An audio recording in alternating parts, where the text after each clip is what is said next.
গাজায় ইসরায়েলের হামলায় গত ২৪ ঘন্টায় মারা গেছে অন্তত ৩ জন ফিলিস্তিনি। এই তথ্য জানিয়েছে ফিলিস্তিনি কর্তৃপক্ষ। এদিকে সেনাবাহিনীর হামলার পাশাপাশি পশ্চিম তীরেও ফিলিস্তিনিদের উপর হামলা করছে দখলদাররা। গাজার স্বাস্থ্য মন্ত্রণালয় জানিয়েছে, মঙ্গলবার আল শিফা হাসপাতালে আনা হয়েছে পরিচয়বিহীন ৩৫টি মরদেহ। ইসরায়েলের আগ্রাসনে গাজায় এখন পর্যন্ত মৃতের সংখ্যা দাঁড়িয়েছে ৬৯,১৮২ জনে।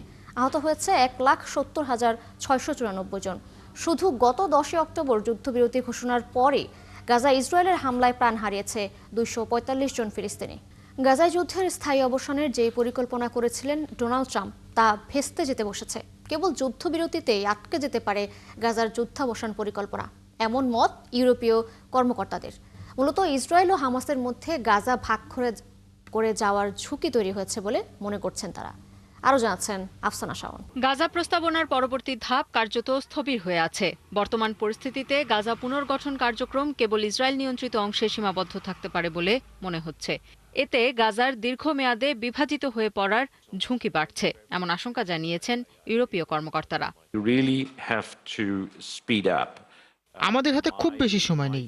যুদ্ধবিরতি ভালো, কিন্তু এটাই যথেষ্ট নয়। আরও ত্রাণ পৌঁছাতে হবে। গাজায় নিরাপত্তা ও প্রশাসন দুটোই জরুরি ভিত্তিতে নিশ্চিত করতে হবে।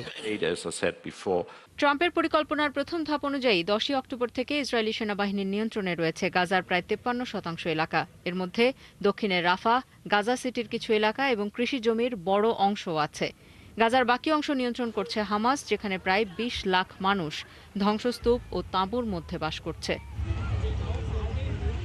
পরিকল্পনার দ্বিতীয় ধাপে ইসরায়েলের সেনাবাহিনী কথিত ইয়েলো লাইন থেকে আরও পিছু হটবে। এছাড়া গাজা পরিচালনার জন্য একটি অন্তর্বর্তী প্রশাসন গঠন, আন্তর্জাতিক নিরাপত্তা বাহিনী মোতায়েন, হামাসের নিরস্ত্রীকরণ ও পুনর্গঠন শুরুর কথা বলা হয়েছে। তবে পরিকল্পনায় কোনো নির্দিষ্ট সময়সীমা বা বাস্তবায়ন প্রক্রিয়া স্পষ্ট করে বলা হয়নি। এদিকে শর্তে থাকলেও অস্ত্র ত্যাগে অস্বীকৃতি জানিয়েছে হামাস, আর পুরো প্রক্রিয়ায় ফিলিস্তিনি কর্তৃপক্ষের অন্তর্ভুক্তি নিয়ে ইসরায়েলের আপত্তি রয়েছে। পাশাপাশি প্রস্তাবিত আন্তর্জাতিক বাহিনী নিয়েও আছে অনিশ্চয়তা। মার্কিন পররাষ্ট্র মন্ত্রণালয়ের দাবি, ট্রাম্পের পরিকল্পনা বাস্তবায়নে কাজ এখনও বাকি থাকলেও উল্লেখযোগ্য অগ্রগতি হয়েছে। তবে পুনর্গঠন কার্যক্রম কেবল ইসরায়েল নিয়ন্ত্রিত অংশে সীমাবদ্ধ থাকবে কিনা মন্ত্রণালয় এ বিষয়ে স্পষ্ট কোনো বক্তব্য দেয়নি। আফসানা শাওন, ৭১।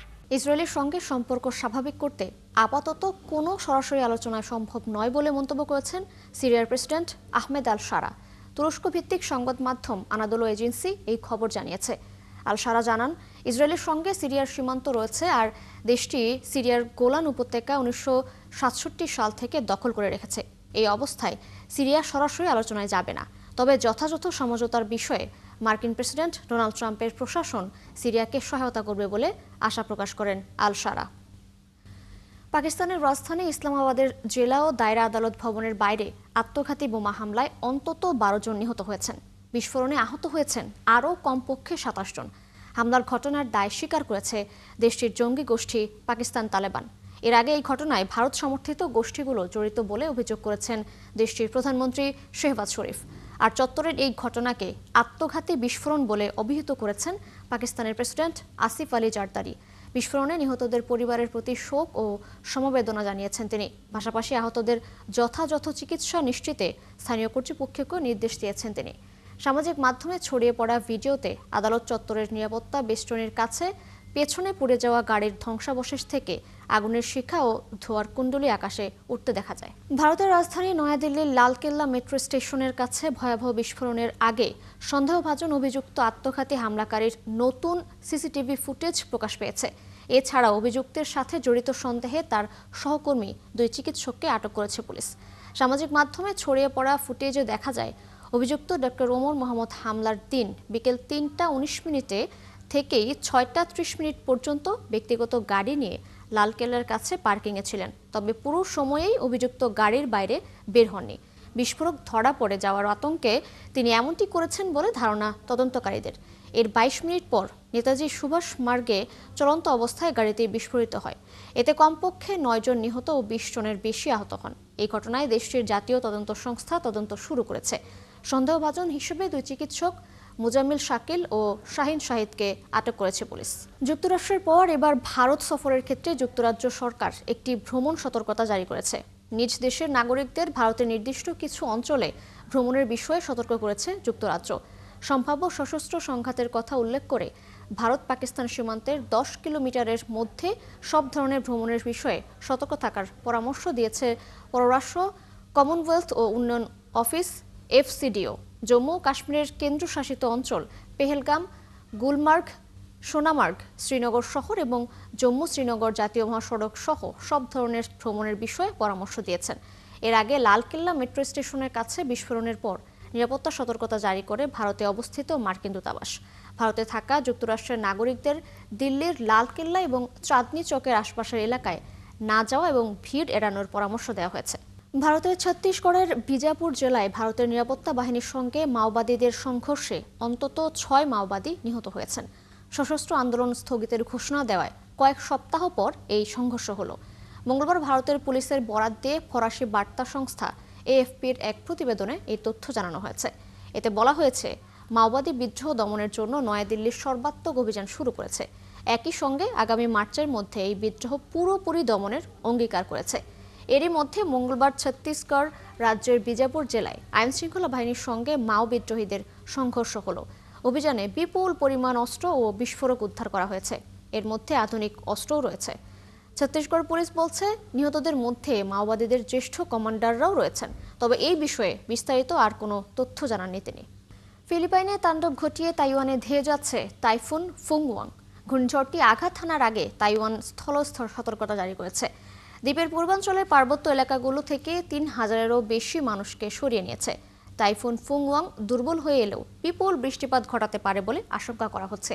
তাইওয়ানের আবহাওয়া দপ্তর জানিয়েছে, ঘূর্ণিঝড়টি বুধবার দক্ষিণ পশ্চিম উপকূলের প্রধান বন্দর নগর কাওশিয়ং এর আশপাশের উপকূলীয় এলাকায় আঘাত হানতে পারে।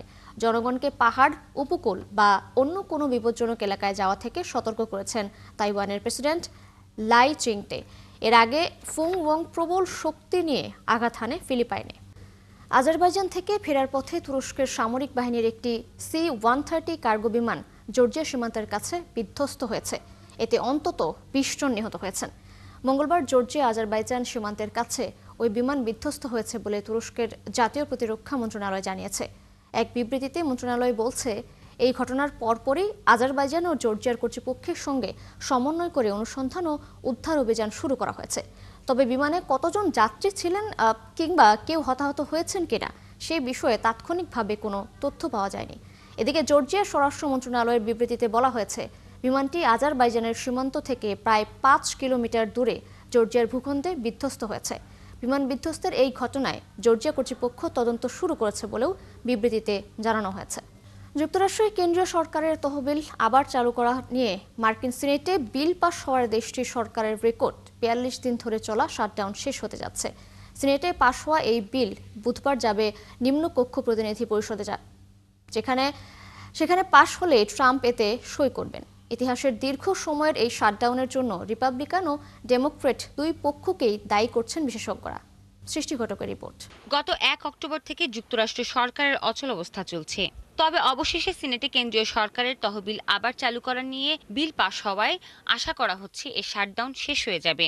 তবে সিনেটে বিল পাশ হলেও সরকারের অচলাবস্থা পুরোপুরি কাটতে এখনো কিছু কাজ বাকি আছে। সিনেটে পাশ হওয়া এই বিল এখন মার্কিন আইনসভার নিম্নকক্ষ প্রতিনিধি পরিষদে যাবে। বর্তমান মার্কিন প্রতিনিধি পরিষদে রিপাবলিকানরাই সংখ্যাগরিষ্ঠ।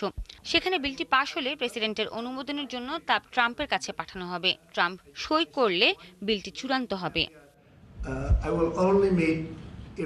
বিশেষজ্ঞরা বলছেন, এটি ছিল খুবই যুক্তিহীন অচলাবস্থা।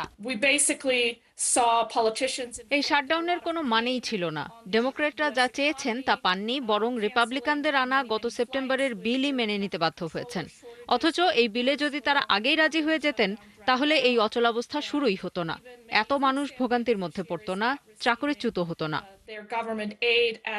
যুক্তরাষ্ট্রের ক্যানসাস স্টেট ইউনিভার্সিটির পলিটিক্যাল সায়েন্স ডিপার্টমেন্টের প্রধান নেথানিয়াল বার্কেট বলেছেন, শাটডাউনের জন্য কোনো এক পক্ষ নয়, রিপাবলিকান ও ডেমোক্রেটরা সমানভাবে দায়ী। শাটডাউন আসলে একটি দ্বিপাক্ষিক ব্যর্থতা, কিন্তু অতীতে আমরা সবসময়ই দেখে এসেছি একটি নির্দিষ্ট দলের ওপরই পুরো দায় চাপিয়ে দেওয়া হয়। বর্তমানে সবাই ডেমোক্রেটদের দায়ী করছে এর জন্য, কিন্তু সত্যটা হলো দায়ী রিপাবলিকানদেরও সমান আছে এতে। তারা জনপ্রিয় এসি এর তহবিল বাতিলের প্রস্তাব এনেছে, যেটি ডেমোক্রেটরা রক্ষার চেষ্টা করেছিল। এই শাটডাউনের ফলে যুক্তরাষ্ট্রের বিভিন্ন পরিষেবার উপর ব্যাপক প্রভাব পড়েছে, যার মধ্যে রয়েছে 4 কোটি 10 লাখ নিম্ন আয়ের আমেরিকানদের জন্য মার্কিন বিমান ভ্রমণ ও খাদ্য সুবিধা। এয়ারলাইন ট্রাফিক ট্র্যাকার ফ্লাইট আওয়ারের মতে সবশেষ যুক্তরাষ্ট্রে 2400-টিরও বেশি ফ্লাইট বাতিল করা হয়েছে। এছাড়া কমপক্ষে 9000 ফ্লাইট বিলম্বিত হয়েছে। সৃষ্টি ঘটক, ৭১। এই ছিল এখনকার আয়োজনে। বিশ্বের আরও নতুন কিছু খবর ও বিশ্লেষণ নিয়ে দুপুর 1:30টায় আবারও হাজির হবে বিশ্বযোগ। চোখ রাখুন ৭১-এর ফেসবুক এবং সাবস্ক্রাইব করুন ৭১-এর ইউটিউব চ্যানেল। থাকুন ৭১-এর সাথে।